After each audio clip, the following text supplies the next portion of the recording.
Today, we are diving into the secrets of scaling Outbound with Zach Rigo, Chief Revenue Officer of Triple Whale. Why listen to Zach? He's a master chef behind Triple's Whale growth, joining as head of sales and now CRO. He built a team from scratch and hit 10,000 customers in just 3 years. If you are serious about turning Outbound into your number one growth engine, you are in the right place. Welcome back to the Outbound Kitchen podcast. I'm Eric, the Outbound chef, and this is your go-to place for scaling Outbound. In today's recipe, we talk about how to go from founder-led sales to a scalable team, the real secrets behind Outbound that works, and scaling fast with 20 high-performing reps. Let's get cooking. Let's talk about when you joined Triple Whale in 2022. What was the state of the sales team and Outbound specifically? Yeah, the sales team was not existent yet. It was mostly founder-led sales at that time. We had a decent inbound engine. A couple support reps were fielding chats on the website and answering them. That worked okay. But when I joined, there was no CRM. There was a lead list in Google Sheets and Airtable that I basically analyzed and said, okay, there's a bunch of demand here. There's about 2,000 or so inquiries. So I just started tearing through that. We actually implemented HubSpot in my first kind of 30 days. I brought a sales rep with me. So when I left my previous company, they were kind of like, hey, do you want to take Brantley, the guy that's been here for the longest with me, with you? And I said, sure. So I brought him over with me. He's been awesome and a great resource for us. And we just attacked that list for a few months, and it bared a lot of fruit. And what did you see? What was the first change actually when you joined? So you said you didn't have any CRM. What other challenges and opportunities did you see when you joined? Yeah, I mean, I think they definitely had product market fit, right? Like we knew that the demand was coming in, so we had a great inbound funnel. Opportunity I saw was to one, implement the sales process, kind of the standard discovery call, book a demo, close the deal, present an offer. And that worked well. As soon as we developed a demo process, Brantley and I were each doing, I think I did probably like 60 demos in my first month. He did over 100.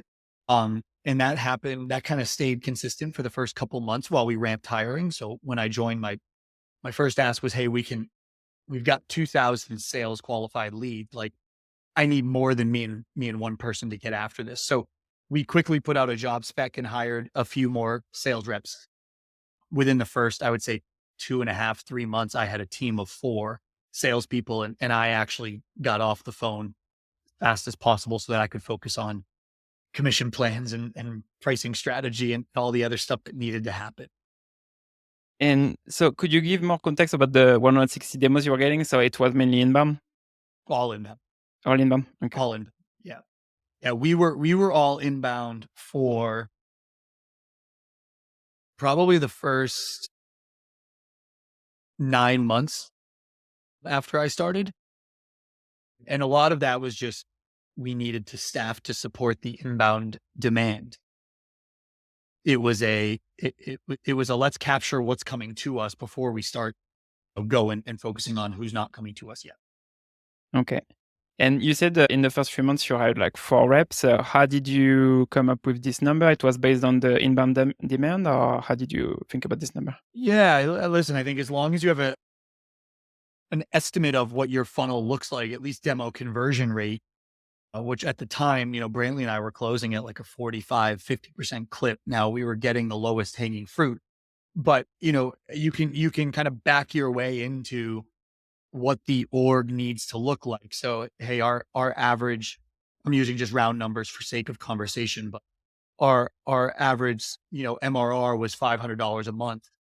I wanted each AE to generate $10,000 a month in MRR. They need to close 20 deals. The average close rate's 50%. They need 40 demos. Okay, how many leads per month do they need to get 40 demos? And the estimate was somewhere in like the 200 range. Cool. So I need 5 reps to get after this. And we still use that methodology. I mean, we fine tuned it, right? We've got an actual ASP. We've got an actual conversion rate. I was using some some estimations of, mine and Brantley's performance. But we still use that methodology for hiring today. Every every time we have a surplus of demos, we add a new rep to our SMB team, and then an enterprise team now. And the same thing, every time we have a surplus of demos, that's a leading indicator that we're potentially leaving some money on the table, because one salesperson can only manage so many opportunities at a time. And how do you define SMB versus enterprise at Triple Whale? Yeah, we're in a different space. So I think for Yeah. context, we sell to direct to consumer brands. Some of my favorite brands that are marketing today are customers of ours. True Classic Teas. There are prospects of ours that I'm really excited to work with. I use this cup every day. The cup you're using is a prospect. Like, it's amazing. It's really, really fun to chat with these brands. But the one thing it does lend itself to is it's not a normal like enterprise motion. These are not Fortune 500 companies. So we look at trailing 12 months revenue through Shopify or through the e-commerce platform. And right now we define it as 10 million plus and 1 to 10 million. And really that's an effective, like, what's the total addressable market in both of those buckets. If you look at Shopify's customer base, and this is an exercise that every sales leader should do, but like, what is the total addressable market? How can I segment it? And then how can I build a team that can attack it effectively and have enough, of a pipeline to hit their numbers and make it a scalable team. And that's where we drew the line today. That will move up market, but in the Shopify ecosystem, there's not a ton of brands doing greater than 10, 20, $30 million in trailing 12 months revenue. And now that you started to talk about that specifically, that's how you define the segment. So if we think about the ICP, what other criteria are you looking for? Are you trying to look for the number of dollars they're spending per month on ads or stuff like that also? Yeah, this is a challenging one. So I think we can talk about like how we Yeah. built the outbound motion, Yeah. and then how do we target them today. It's been a learning process, right? Like, so, building an outbound motion, I think, was something I tried to put off as long as possible, mostly because, one, I wanted to build brand awareness. Like, if you don't have a brand in the market, it's really hard to connect with people. I get 1,000 emails, LinkedIn messages a day from companies I've never heard of.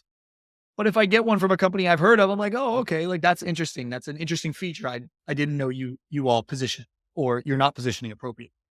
Um, so we spent a lot of time on brand awareness and brand building. Our CMO, who was here when I joined, is a rock star at building brand. That was part of the reason I was so drawn to the company. And we focused a lot on building the brand throughout 2022. I joined March of 22. December of 22, we were kind of like, hey, we've got to move up market. We've got to control who's coming, who we're demoing, and not let who we're demoing control us. And we hired someone that was way too senior for the role. His name's Jordan. He's been an absolute rock star for us. He was a manager, right, at his previous role. And I hired him to come in, and I said to him, you're going to be an individual contributor, and you're going to be an SDR, and you're going to do outreach, and you're going to build this process, and we're going to nail it. And then we're going to hire an SDR to work with you. And then we're going to build an enterprise team. And then we'll hire more SDRs and more enterprise agents. And he said, cool, I'm down, which was lucky for me. But like, I've always operated that way. I came in and I was a sales rep, even though I was the head of sales. I came in and did the sales job. And then I hired salespeople to do the job. And then I did the, tech partnerships job. And then we hired people to do that. I did some of the agency partnerships. Like, you have to build the process with a vision in mind for what that organization looks like, especially at our stage. Like, I like working for early stage startups. We hired Jordan and I said, attack this list. We very quickly realized that my targeting was off. In our world, it's easy to know that like Kim Kardashian's and Kylie Jenner's brands are big, right? Like, I know they're big. Cool. But that list very quickly diminishes once you get past like the top 100 brand names we know. So we had to triangulate on how we enrich that data. We use a tool called Store Leads. We've tested everything. Um, Shout out Store Leads. They do a okay job of giving us and our ecosystem some enrichment, but we can't even use their revenue number, their revenue estimates. We can't use the normal revenue estimates in Clearbit or Apollo or wherever. We use a calculation of fields from them to say, this is probably a good fit. And it's got like an 82% hit rate based on us exporting thousands and actually validating with data that we have from our customers. That's as good as we're going to get. We've kind of given up on continuing to refine it. We look at it every now and again. So let's go back on what you are saying about Jordan specifically, because before we were recording the episode, you are saying that you have like a specific moment when you know it's the right timing to start building Outbound. So you said that the first step was building brand awareness. So at what stage you said, okay, now let's bring Jordan, for example, to build Outbound? Yeah, there's I say two moments in time. One is our ASP's trajectory. So what was our average contract value growing month over month, and grew a lot early, and then it started to flatline. It's like, oh shoot. Okay, we've kind of tapped the building a brand awareness up market. There was that as one. And then two was churn. You bring in small customers, they're churny customers. So, okay, like we know we can market this product very well, and we know we can get people to come to our site, but are they the right people? And we started to kind of hit these like, okay, we're trying to fix churn and we need to fix it, but the people that are coming to join us on their own are not necessarily always the best customers. So those two metrics were kind of like, okay, it's time for us to build a new method for bringing people in that we know are going to increase average contract value and have a lower churn characteristics, which is where we drew that like 10 million number in the sand of like, this, we want to go attack. Cause we kind of looked at our cohort of customers and said, who are the most reliable and who are growing ACV with us. So that was kind of the two data points that said, okay, we're going to start to flip this on its head and control our own destiny. And for Jordan specifically, because what I understood what you are saying, basically, yeah, some leadership experience. So you hired him to build the team. So because I'm asking you this question, I'm going to ask you this question because sometimes I'm seeing really early stage companies, they hire like this junior rep to figure out Outbound. And so here you hired someone with experience. So did you know that was Jordan that you wanted to hire, or did you think about hiring a leader that's going to do everything and build the team, or what was your process here? So before we hired Jordan, we hired a gentleman named Nick, who was the first sales manager hire. He's still with us today. He's running a big portion of our sales team on the SMB side and some expansion sales stuff. Nick methodically picked apart Jordan's team at the company that they worked at together. So we poached his top 3 sales reps. And then Jordan kind of looked around and said, oh shoot, I should probably go and, work for these guys. So I kind of knew it was Jordan, but it also takes the right characteristics. Like I've seen a lot of startups hire a VP of sales, as their first sales hire. And like most people in my shoes at the time I got hired don't want to go back to doing the demos, right? Building the process from the ground up. I get some energy from that. If you asked me to do it today, would I? Maybe, maybe not. But like at that time in my career, I was like, I just kind of want to get back into this thing and build something from the ground up. And you've got to be really transparent in the hiring process with that. And I was with Jordan. I was like, listen, you're going to have to come in and test this. And if you build it, we will build a team that is going after this market totally. And if you don't, then we'll have to grow the SMB team and we'll need another manager there, because at that point, Nick was at like 9 or 10 sales reps on his team doing the SMB piece. 7 to 8 is like the most that a sales manager can effectively manage. So I knew that there was an opportunity for Jordan to manage, but I kind of said to him, like, you control your own destiny. You come in, you build this process. You can own this part of business that is really what we want to build around for the next 12, 24, 36 months. So he saw the vision and he bought in, and I was confident that he would buy in, and he went and did the SDR job for probably 60 days before we hired somebody to come in and do it with him. And then we hired 2 SDRs. And I said, cool, now we're going to promote 4 AEs to your team. The SDRs are going to work with the AEs in a 2-to-1 capacity, and the AEs will have to do some outbound, and you'll have to coach them up on that. But we had a playbook, we had a sequence, we had the toolkit. We had implemented the tools, and it has been, I think the first 2 months were a little bit of a grind, and the sales reps were probably like, oh shoot, did I make the wrong move? I was making a boatload of money on the other team.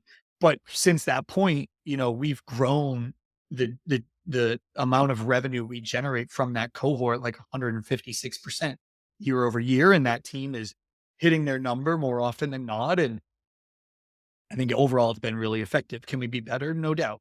I think it's something we're growing, and the SDR team's now 7 with a manager or team leader, and we're building around this function in our organization.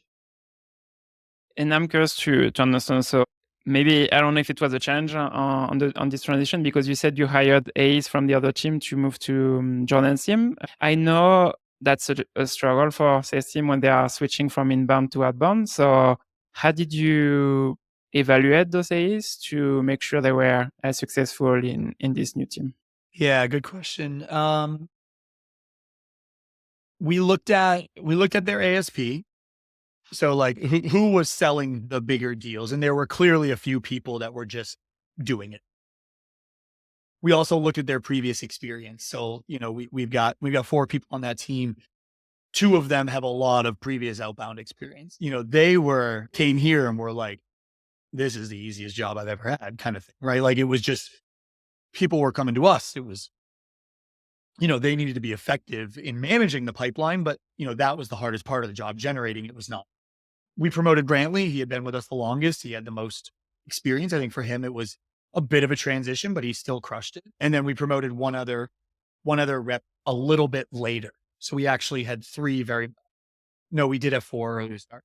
The 4th one had experience. The other one had experience in the space in a little bit of outbound as well. He ended up leaving, and we bumped another person who'd been outstanding. And really for him, it was, we knew he was hungry. We knew he would grind to do some outbound. And really, he became a shot in the arm for some of the other folks on the team to go and do a little bit more full sales cycle work. And what was the expectations for those A's when they joined the team? Did you have you need to build 50% of your pipeline coming from outbound? Or what was I it? wish. No, they build less of their pipeline than I would like. And I hope they all listen to this. They know that Jordan works hard with them on that.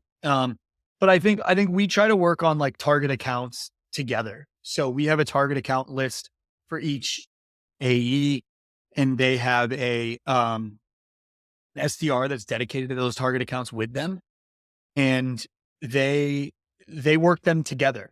The AE might be working the C-level team, and the SDR might be working the VP and director level.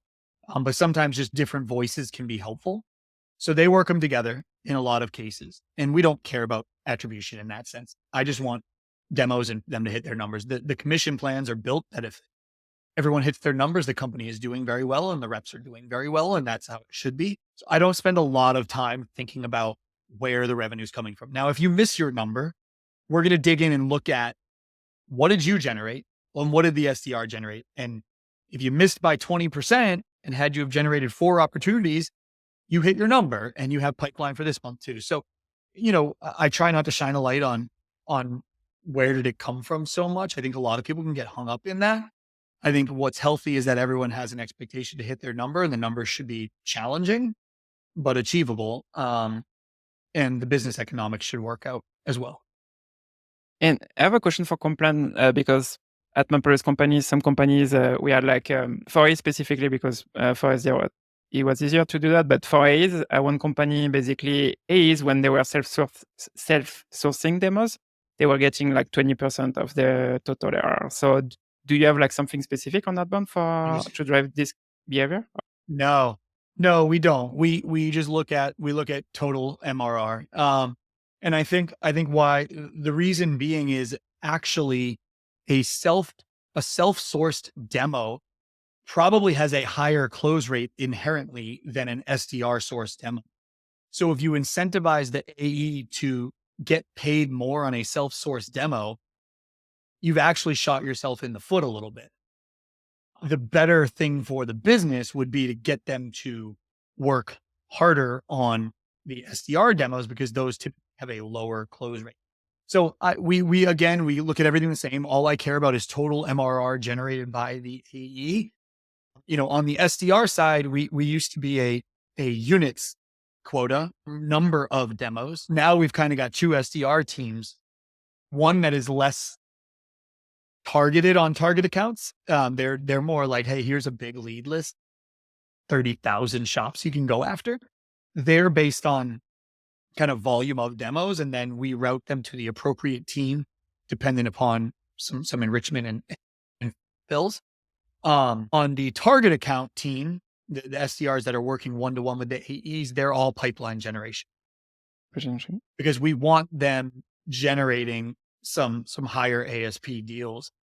And they are, I mean, they'll generate, 2 deals in a month that is enough pipeline for the AE to get to their quota, really. But the close rate on them is going to be, 30% instead of 50%. So there's some math there, but comp plans are super important to the psychology of a salesperson. And, I've seen and been a part of organizations that have made mistakes. I've made mistakes. I've changed comp plans a lot, especially in a startup. Wow, were some of the sales reps overpaid in their first few months when we were early? And I told them, you're going to make a ton of money the next 6 months. And I'm cool with it. Go blow your number out of the water. But just know that's not your OTE for Q4 and Q1 of next year, because I'm going to have to push and pull some levers here so we can grow this thing. And everyone's been awesome. Like, our retention has been awesome on the sales team. So I have 2 follow-up questions on what you mentioned here. So you said for the SDR that are focused on target accounts, you said they are focused on pipeline generation. What stage of the process you said it's pipeline? Is it stage 1 or a stage 2 opportunity? Yeah, it's not considered pipeline until the AE creates an opportunity and a demo's been booked, completed, and the AE basically says it's a qualified opportunity. We're fortunate in that, like, our hit targeting can be pretty good. If they're on Shopify and they're generating some revenue, we can basically create an opportunity for them. But obviously the lower amounts of revenue is just lower pipeline. So for the SDR, it's really not feasible for them to hit their number if they're only generating small opportunities. Okay. So yeah, which makes sense to focus on the pipeline generation because you want to have the biggest opportunities. So, and yeah, the other question, because you are talking about the comp plan when you joined and the comp plan today. So what was the evolution of the comp plan? Yeah. So the targets have gone both up and down depending upon size of team and what team you're on. So now we've got this commercial team, their quotas are higher, they get paid a little bit more, and the growth team, their quotas are lower, and their job is to be, really transactional. So that's one change. 2, we've changed the incentives on annual plans and annual prepaid plans. So the reps are paid more for selling a prepaid deal. They're paid slightly less for selling a 12-month commitment paid monthly. We do have a month-to-month plan that they can sell, but they're so disincentivized to sell it that they almost never do. And that's intentional. I think that's been a part of our churn evolution is how we structure those plans. Other than that, we've made some evolutions on, like, accelerators and stuff. Some of them are quarterly, some of them are monthly. We've kind of tested a bunch of different ways of doing that. But really that's it. Decelerators as well. So if you're under 100%, your percentage payout does go down incrementally. It used to go down a lot faster because the accelerators were pretty aggressive and people were blowing their number out of the water. So I had to do something to counterbalance that. But we've got it in a pretty stable state and have been pretty stable for, I would say, the last 12 months.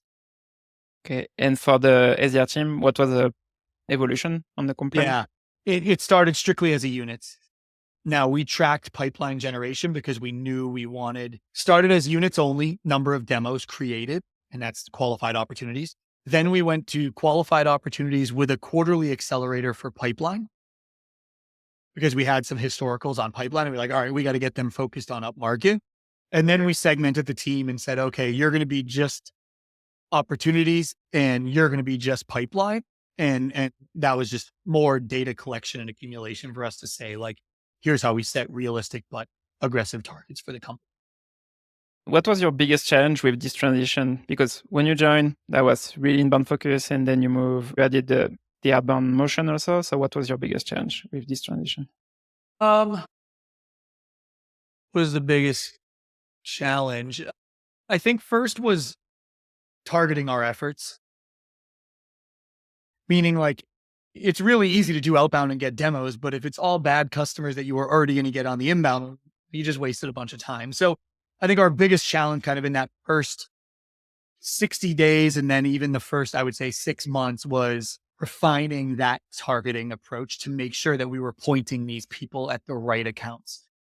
That's hard. It's especially hard in our space because you can't, the revenue numbers and like, there's no super easy way to target that. Other than that, I think honestly, we've been pretty fortunate to one, hire really good people. And two, build a process of like, we want to start really manual. Like getting to scale was, I think, another challenge. Like, how do we get a lot of volume? Because I was like, we're not going and buying tools to just spray and pray. Like, I hate that. I hate receiving it. Kind of told every SDR we've hired, if you're the first person to have someone tweet or LinkedIn, an email that says hi first name and a bunch of garbage, you're going to get called out and we're going to have a sit down talk. Like, we got to be tight with this stuff because if you've built the brand, the last thing you want to do is ruin the brand. The brand is our in, it's our wedge in outbound.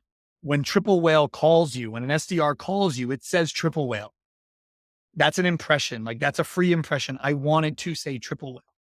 I don't want it to say Zach Rigo. I don't want it to be a local number. I want it to say Triple Whale, and I want people to be honored that we're calling them. And I want them to listen to the voicemail and say that was a good hit for us. So I think, getting to scale was hard because I was hyper focused on not ruining the brand. I still am, and I still hate templates. And when I see people doing a ton of volume and I go in and look at all the subject lines and they're the same, I go and talk to them about it and I talk to their manager about it because I really, really want to maintain the brand.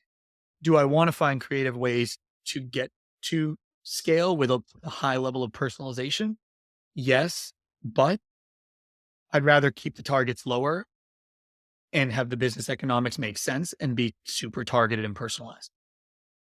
So when you're talking about triple whale, when you are calling, did you register each number? So you have the ID of triple whale? Caller ID says Triple Whale on every Zoom phone that we assign. Those are free impressions. Impressions aren't cheap. You think about it, like your average, CPM could be, and some spend on LinkedIn is pretty expensive. It's probably in like the $25, $30 range. So if I'm doing 1,000 calls a week and I can just brand it as opposed to hiding it, that's a free $25 in our marketing budget every single week, right? Like, stop being scared. If your product is good and your team is good, present it as such. I hate when people do number spoofing. Like, don't give me a local number so I answer.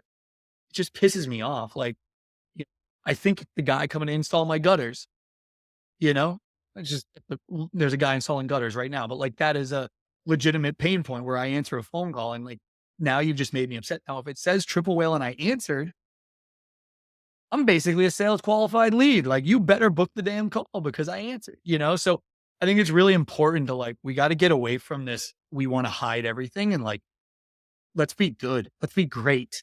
And people will want to talk to us. So for those who don't know how to caller ID, what do you use? So what did you use a tool or how do you do that? No, we just, when you register a phone number, you can choose where what you want it to say. So every time you register a Zoom phone number, it says Triple Whale. Okay. And so let's talk about today, and because we are talking about the beginning when you joined and today. So what was the evolution since you joined? So you had like the founder led motion. Then when you joined, you were the first hire. Then you hired a bunch of AEs. And then you have Jack for building the outbound motion. So what's the evolution of the team today? So how many Yeah. leads, So, BDRs? so I think all of that still stands. I think the Yeah. evolution has been, we've gotten better at targeting. We've implemented more tools in our tech stack. Um, happy to dig in on that if that's helpful. And then we've tried to diversify our channels as much as possible. So we've got agency partnerships, which are amazing opportunities for us. We've got tech partnerships. We've got an amazing tech partnerships team. I think one of the best in our space. We've obviously still got the inbound funnel. We've got the outbound funnel. And the interesting thing is like, one, all four never do great every month, but one always does great every month, and it makes up the ground for the other ones.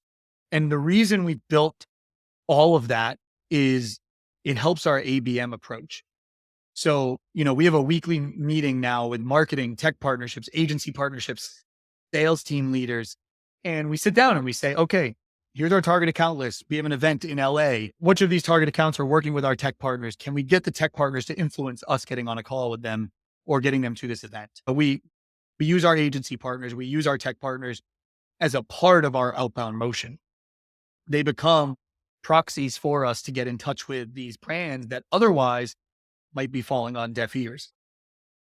I think it's really important to not think about this as we have this pipeline and we have this pipeline and we have this pipeline. It's, hey, how do these pipelines intersect Yeah. and how can they overlap so that if an SDR can't get in touch, an AE can't get in touch, but we know they're using, whatever Yotpost tool, how do we get Yotpost CSM to introduce us?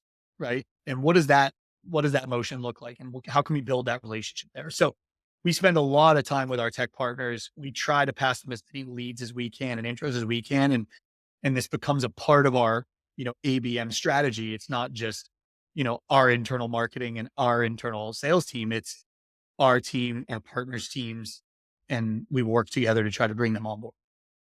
And for this list specifically, for example, for your target list, do you use like a tool like Reveal or Crossbeam to give you the overlap?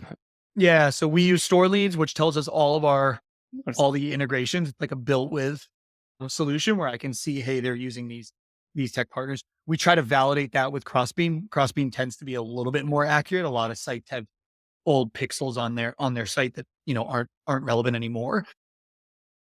But yeah, that Crossbeam's a great tool for this. And if you can use some sort of other data enrichment tool to give you line of sight on where can I start these conversations, because you can't get everyone to connect Crossbeam. It's a really big win. And we try to use all of that together to kind of point our efforts, especially for those target accounts. And if we talk about the evolution of your team, so how do you think about headcount planning?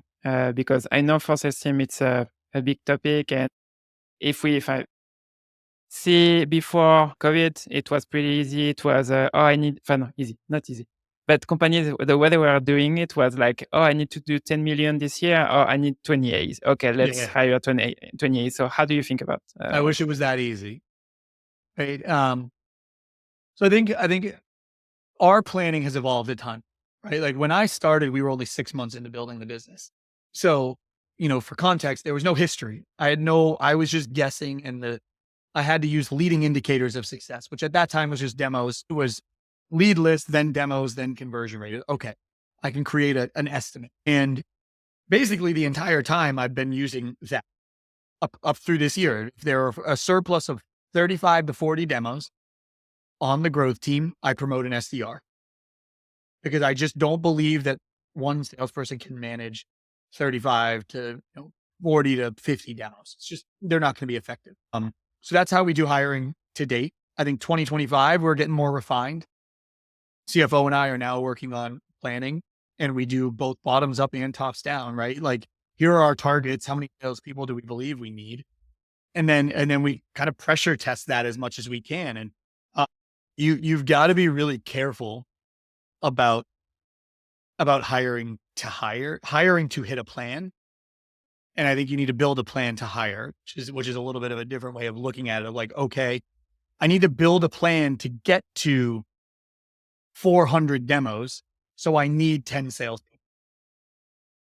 And that starts with how much marketing dollars are we going to have to put in to get to 400 demos? What are our new bets to help us get to 400 demos? Okay, cool. And I can confidently say at that point, when we have 400 demos, I need 10 sales. I'm using round numbers again, but you should never say I need to hit a revenue target and I need to hire salespeople to do that, because there's so much that needs to happen in between. So we spend a lot of time looking at that. Our hiring plan for next year is very conservative on some teams and somewhat aggressive on other teams. And a lot of that is where we want to place our bets. And every quarter we'll reevaluate.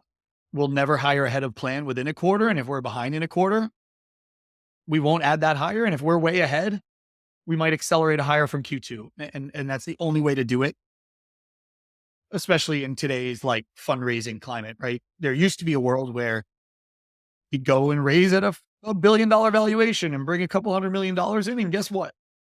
Go and hire 40 salespeople because you can cut them and you got $200 million in the bank. The fundraising environment is very different. And I think we've always operated relatively lean. We've gotten a little ahead of ourselves a couple of times, but we've tried to remain very lean. And I think that's an important way to operate in today's fundraising environment for sure.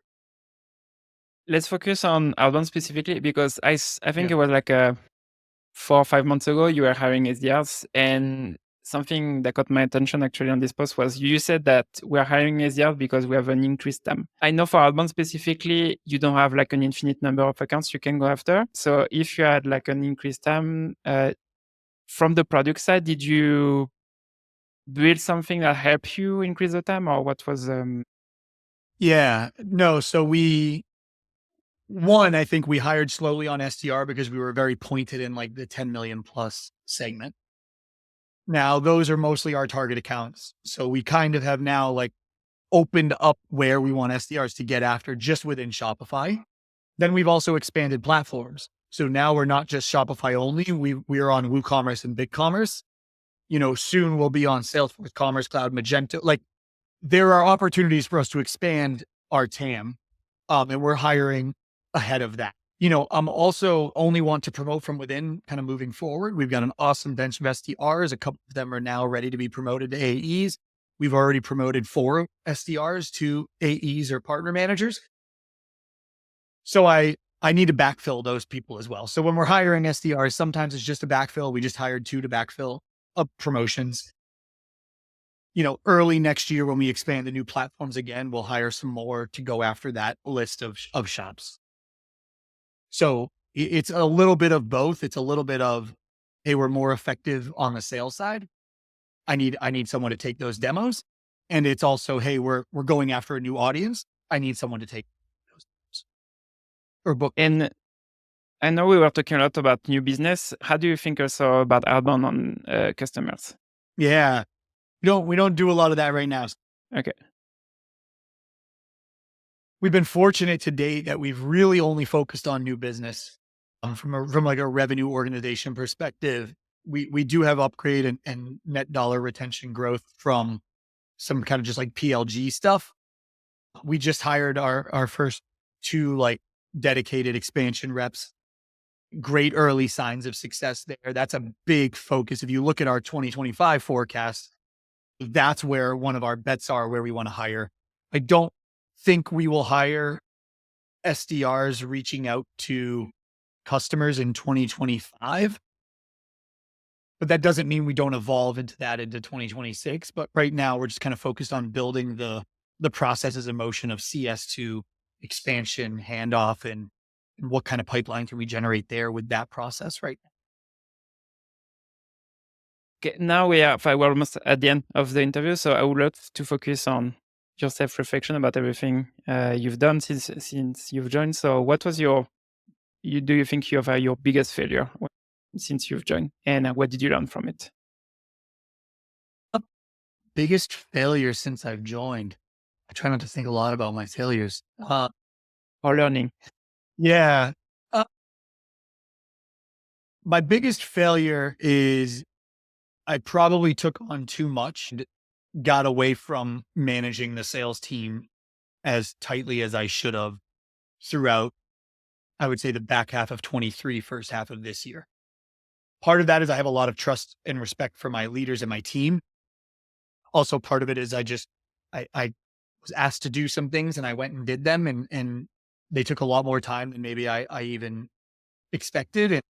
And that probably set back our new sales growth in 2024 a little bit. And that's totally my fault. One is either like just focus, and I need to get better at that. And I think I will now, and my leaders now know a little bit more about where we need to get. And I've hired another leader, and that'll help. And a lot of that was just me taking my eye off the ball on the sales side, and that's a failure on my part. And now, if we think about everything you know today, is there anything, knowing what you know today, is there anything you have done differently in the way you scale the team? Who I think I probably would have hired more SDRs faster. I think we were really slow and methodical in our approach there. And the business might look a little bit different today had we have gone, instead of just 2 to start, we had done 4. I also think I will never hire a single SDR at a time. After we've had a couple hiring classes of just 1, it works way better when there's 2 or 3. They work together more. They're sharing ideas. They create their own little team culture.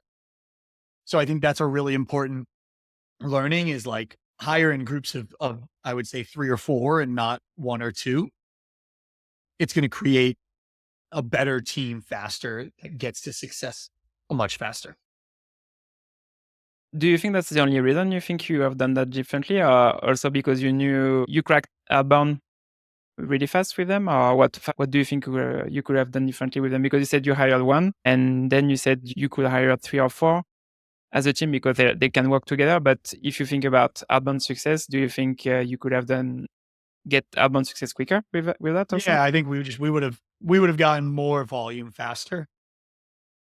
And I think that was a bit of a lack of confidence. Hey, we've got some anecdotal evidence that this is working. Let's hire 2. And if we can get that to work, then we'll go hire 2 more. And it's like, hey, like, let's go hire 4. I hate, I don't hate, uh, I hate to let go of good people. And I've always been hesitant to overhire and have to pull back. And we have had to do that. And I want to avoid that at all costs. So I think there's this balancing act, but like, I do think we were pretty slow early, and we pretty, could have got more aggressive. Um, and I do think, yeah, you definitely shouldn't hire an individual SDR because it can be very lonely. It can be very lonely when you're ramped, never mind when you're just starting. And I forgot to ask you, are you a remote company also, or do you have like an office for the SDR team? We're remote. My entire team is remote. We do have offices in Columbus, Ohio, and Israel. So if you're in either of those locations, you can go to the office. We recommend it. But almost all my team's remote. Okay. And last question, for those who are listening, what advice will you give someone trying to scale up on sales in their company? Don't be selfish. Sales is an individual's game, and it's really easy to be selfish as a salesperson. Your comp plan drives you to be selfish. It took me a few years to learn that, and the CEO of the company I was with at the time, WordStream, where I was there for 7 years, I grew from a sales rep to a general manager, very quickly got that out of me I would say within the first 12 months of like, nope, you're not going to be selfish. And here's how you need to think about business if you want to succeed. And that was a big unlock, right? Like I got into sales leadership very quickly by stop focusing on me. And like, I think I always tell my team, like, we have the customer's best interest in mind first, the company's best interest in mind second, the team's best interest in mind third, and then you should focus on yourself. But if you're focusing on yourself first and you're doing anything that is detrimental to the team, the company, or the customer, that's a fireable offense in my mind. And we try to lead with that. Uh, and does it always work? No, but we always try to go back to that as a focus of, is this what's best for the customer, the company, or the team?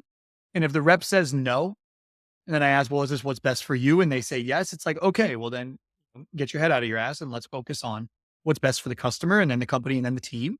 And we can focus on that. And If you do that, your manager will love you, their boss will love you, and you can go to the CEO with ideas because he or she knows that you're coming with the customer and company's best interest in mind.